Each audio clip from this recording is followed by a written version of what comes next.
Hi all, welcome back to Harshu vlogs Kannada. ಬರೀ ಬಾಳೆಹಣ್ಣು ತಿನ್ನೋಕೆ ಎಲ್ರಿಗೂ ಬೋರ್ ಆಗುತ್ತೆ ಅಲ್ವಾ? ಸೊ ಡೈಲಿ ಬಾಳೆಹಣ್ಣು ಯಾರು ತಿಂತಾರೆ ಅಂತ ಅಂದ್ಕೊತೀವಿ. ಸೊ ನನಗೂ ಹಾಗೆ ಅನಿಸುತ್ತೆ. ಹಾಗಾಗಿ ನಾನು ಬನಾನಾ ಯೂಸ್ ಮಾಡಿ ಯಾವಾಗಲೂ ಒಂದು ಡ್ರಿಂಕ್ ಮಾಡ್ಕೊಂಡು ಕುಡಿತೀನಿ. ಬನಾನಾ ಮಿಲ್ಕ್ ಶೇಕ್ ಅಂತ ಬೇಕಾದರೂ ಇದನ್ನು ಹೇಳ್ಬೋದು, ಬಟ್ ಮಿಲ್ಕ್ ಯೂಸ್ ಮಾಡಲ್ಲ. ಮಿಲ್ಕಾಗಿ ಆಲ್ಟರ್ನೇಟಿವ್ ಅಂತ ನಾನು ಮಿಲ್ಕ್ ಪೌಡರ್ ತೊಗೊತೀನಿ ಇಲ್ಲಿ. ಸೊ ಇವತ್ತು ಈ ಡ್ರಿಂಕ್ನ ಮಾಡೋದು ಹೇಗೆ ಅಂತ ನಾನು ನಿಮಗೆ ತೋರಿಸ್ತೀನಿ. ಸೊ ಈ ಡ್ರಿಂಕಿಗೆ ನೀವು ಏನಂತ ಕರಿತೀರಾ ಅಂತ ನನಗೆ ಕಮೆಂಟ್ ಮಾಡಿ ಹೇಳಿ. ಸೊ ಆ ಡ್ರಿಂಕ್ ಮಾಡೋದಕ್ಕೆ ನಾನು 2 ಬಾಳೆಹಣ್ಣು ತೊಗೊಂಡಿದ್ದೀನಿ. ಬಾಳೆಹಣ್ಣ ಚಿಕ್ಕದಾಗಿ ಕಟ್ ಮಾಡ್ಕೊಂಡಿದ್ದೀನಿ. ಆ್ಯಂಡ್ 3 ಬಾದಾಮಿ ತೊಗೊಂಡಿದ್ದೀನಿ. ನಾನು ಬೇಕಾದರೆ ನೀವು ಇನ್ನೂ ಜಾಸ್ತಿ ತೊಗೊಳ್ಬೋದು. ನಾನು ಜಸ್ಟ್ 3 ಬಾದಾಮಿ ತೊಗೊಂಡಿದ್ದೀನಿ. ಹಾಗೆ 2 ಗೋಡಂಬಿ ತೊಗೊಂಡಿದ್ದೀನಿ. ಇದು ಆಪ್ಷನಲ್ಲು, ಬೇಕಾದರೆ ತೊಗೊಳ್ಳಿ, ಇಲ್ಲಾಂದರೆ ತೊಗೊಂಡಿಲ್ಲ ಅಂದರೂ ಪರವಾಗಿಲ್ಲ. ಹಾಗೆ ಸ್ವಲ್ಪ ಒಣ ದ್ರಾಕ್ಷಿ ತೊಗೊಂಡಿದ್ದೀನಿ ನಾನು ಸ್ವೀಟ್ನೆಸ್ಸಿಗೋಸ್ಕರ. ಅದ್ರ ಜೊತೆಗೆ ಸ್ವಲ್ಪ ಬೆಲ್ಲ, ಹಾಗೆ ಮಿಲ್ಕ್ ಪೌಡರು ಮತ್ತು ಹನಿ ತೊಗೊಂಡಿದ್ದೀನಿ ನಾನಿಲ್ಲಿ. ಹೇಗೆ ಮಾಡೋದಂತ ನಾನು ನಿಮಗೆ ತೋರಿಸ್ತೀನಿ. ಸೊ ಫಸ್ಟು ಒಂದು ಜಾರಿಗೆ ಬನಾನಾ ಏನು ಕಟ್ ಮಾಡ್ಕೊಂಡಿದ್ದೀನಿ, 2 ಕಟ್ ಮಾಡ್ಕೊಂಡಿರೋ ಬಾಳೆಹಣ್ಣು ಹಾಕ್ಕೊತಾ ಇದ್ದೀನಿ ನಾನು. ಅದ್ರ ಜೊತೆಗೆ 3 ಬಾದಾಮಿ ತೊಗೊಂಡಿದ್ದೀನಿ, ಅದನ್ನು ಹಾಕ್ಕೊತಾ ಇದ್ದೀನಿ. ಆಮೇಲೆ 2 ಗೋಡಂಬಿ, 2ರಿಂದ 3 ಗೋಡಂಬಿ ತೊಗೊಂಡಿದ್ದೀನಿ, ಅದನ್ನು ಹಾಕ್ಕೊತೀನಿ. ಆಮೇಲೆ ಸ್ವಲ್ಪ ಒಣ ದ್ರಾಕ್ಷಿ ತೊಗೊಂಡಿದ್ದೀನಿ. ನಿಮ್ಗೆ ಎಷ್ಟು ಬೇಕೋ ಅಷ್ಟು ತೊಗೊಬೋದು. ಡ್ರೈ ಫ್ರೂಟ್ಸ್ ನಾವು ಎಷ್ಟು ಹಾಕ್ಕೊಂಡ್ರು ತಿನ್ನೋದಕ್ಕೆ ಚೆನ್ನಾಗಿರುತ್ತೆ ಅಲ್ವಾ? ಸೊ ಎಷ್ಟು ಬೇಕಾದರೂ ಡ್ರೈ ಫ್ರೂಟ್ಸ್ ತೊಗೊಳ್ಬೋದು. ಈಗ ಡೈಲಿ ನಮಗೆ ಡ್ರೈ ಫ್ರೂಟ್ಸ್ ಮತ್ತು ಬನಾನಾ ತಿನ್ನೋ ಹ್ಯಾಬಿಟ್ ಏನಾದರೂ ಇತ್ತು ಅಂತ ಹೇಳಿದ್ರೆ ಈ ಡ್ರಿಂಕ್ನ ಮಾಡ್ಕೊಂಡು ಕುಡಿಯೋದ್ರಿಂದ ಬನಾನಾ ಕೂಡ ನಮ್ಮ ಬಾಡಿಗೆ ಸೇರಿದಂಗೆ ಆಗುತ್ತೆ. ಹಾಗೆ ಡ್ರೈ ಫ್ರೂಟ್ಸ್ನ ತಿನ್ನೋದ್ರ ಬದಲು ನಾವು ಇದ್ರ ಜೊತೆನೇ ಕುಡ್ದಂಗೂ ಕೂಡ ಆಗುತ್ತೆ.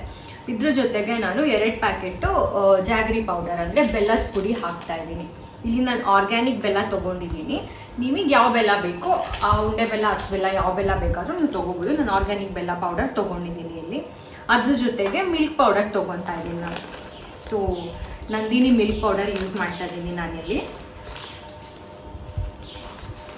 ನಂದಿನಿ ಮಿಲ್ಕ್ ಪೌಡರ್ನ 2 ಸ್ಕೂಪ್, ಇದು 1 ಸ್ಕೂಪು, 2 ಸ್ಕೂಪ್ ಹಾಕ್ಕೊತಾ ಇದ್ದೀನಿ ನಾನಿಲ್ಲಿ. ನಾನು ಯೂಸ್ ಮಾಡ್ತಾ ಇರೋದು ಬಂದು ನಂದಿನಿ ಮಿಲ್ಕ್ ಪೌಡರ್ನ ಯೂಸ್ ಮಾಡ್ತಾ ಇದ್ದೀನಿ. ನಂಗೆ ಹಾಲು ಇಷ್ಟ ಆಗೋದಿಲ್ಲ, ಹಾಗಾಗಿ ಹಾಲಿಗೆ ಆಲ್ಟರ್ನೇಟಿವ್ ಅಂತ ನಾನು ಈ ಮಿಲ್ಕ್ ಪೌಡರ್ನ ಯೂಸ್ ಮಾಡ್ತಾ ಇರೋದು. ಇದ್ರ ಜೊತೆಗೆ ಸ್ವಲ್ಪ ಹನಿ,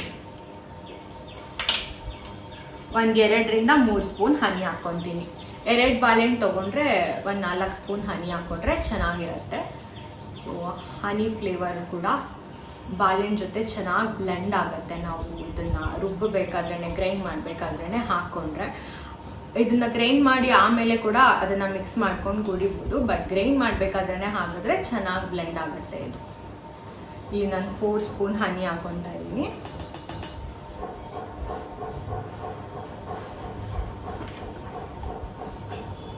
ಇವಾಗ ಇದಕ್ಕೆ 1 ಗ್ಲಾಸ್ ನೀರನ್ನ ಆ್ಯಡ್ ಮಾಡಿ ಫಸ್ಟು ಬ್ಲೆಂಡ್ ಮಾಡ್ಕೊತೀನಿ.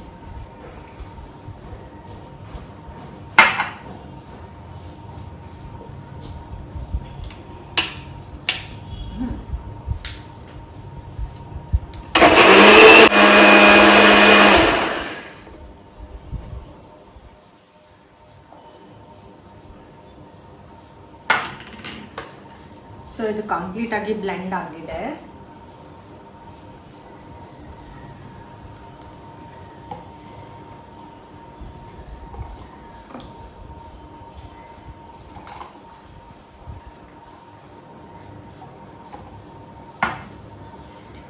ಸೊ ಈ ಒಂದು ಡ್ರಿಂಕ್ನ ನಾನು ನಂದು ಪ್ರೆಗ್ನೆನ್ಸಿ ಟೈಮಲ್ಲಿ ನಾನು ತುಂಬ ತೊಗೊತಾ ಇದ್ದೆ. ಅವಾಗೆಲ್ಲ ನಮಗೆ ಫುಡ್ ಸರಿಗೆ ತಿನ್ನೋಕ್ಕಾಗೋದಿಲ್ಲ. ಹಾಗಾಗಿ ಬನಾನಾನ ಜೊತೆ ಡ್ರೈ ಫ್ರೂಟ್ಸ್ ಹಾಕಿ ನಾನು ಚೆನ್ನಾಗಿ ಬ್ಲೆಂಡ್ ಮಾಡಿಬಿಟ್ಟು ಒಂದೊಂದು ದಿನ ಕುಡಿದ್ಬಿಡ್ತಾ ಇದ್ದೆ. ಅದ್ರ ಜೊತೆಗೆ ನಾನು ಬಾದಾಮ್ ಗೋಂದ್ ಕೂಡ ಯೂಸ್ ಮಾಡ್ತಾ ಇದ್ದೆ. ಅದು ದೇಹಕ್ಕೆ ತುಂಬ ತಂಪು. ಸೊ ಬಾಣಂತಿ ಟೈಮಲ್ಲಿ ನಾವು ಬಾದಾಮ್ ಗೋಂದನ್ನ ತೊಗೊಳ್ಳೋದಿಲ್ಲ. ಗೋಂದ್ ಕಟ್ಟಿರ ಅಂತ ಏನು ಕರಿತೀವಿ, ಅದು ತುಂಬ ತಂಪು. ಹಾಗಾಗಿ ಗೋಂದ್ ಹಾಕ್ಕೊಂಡಿಲ್ಲ ನಾನು. ಅದು ಬಿಟ್ಟು ಈ ಥರ ಎಲ್ಲ ಇಂಗ್ರೀಡಿಯೆಂಟ್ಸ್ನ ನಾನು ಹಾಕ್ಕೊಂಡು ಕುಡಿತಾ ಇದ್ದೆ. ಸೊ ನೀವು ಮನೆಯಲ್ಲಿ ಒಂದ್ಸತಿ ಇದನ್ನು ಟ್ರೈ ಮಾಡಿ. ಬನಾನಾ ಮಿಲ್ಕ್ ಶೇಕ್ ಅಂತ ಹೇಳ್ತಿರೋ ಅಥವಾ ಬನಾನಾ ಡ್ರಿಂಕ್ ಅಂತ ಹೇಳ್ತಿರೋ, ನೀವು ನನಗೆ ಕಮೆಂಟ್ ಮಾಡಿ ಹೇಳಿ ಏನಂತ ಕರಿತೀರಾ ಅಂತ. ಸೊ ನಾನು ಈ ಡ್ರಿಂಕ್ನ ಕುಡಿತಾ ಇದ್ದೀನಿ. ನೀವು ಮನೆಯಲ್ಲಿ ಟ್ರೈ ಮಾಡಿ. ಆ್ಯಂಡ್ ಇಷ್ಟ ಆಯಿತು ಅಂತಂದರೆ ಬಂದು ವಿಡಿಯೋನ ಲೈಕ್ ಮಾಡಿ. Thank you.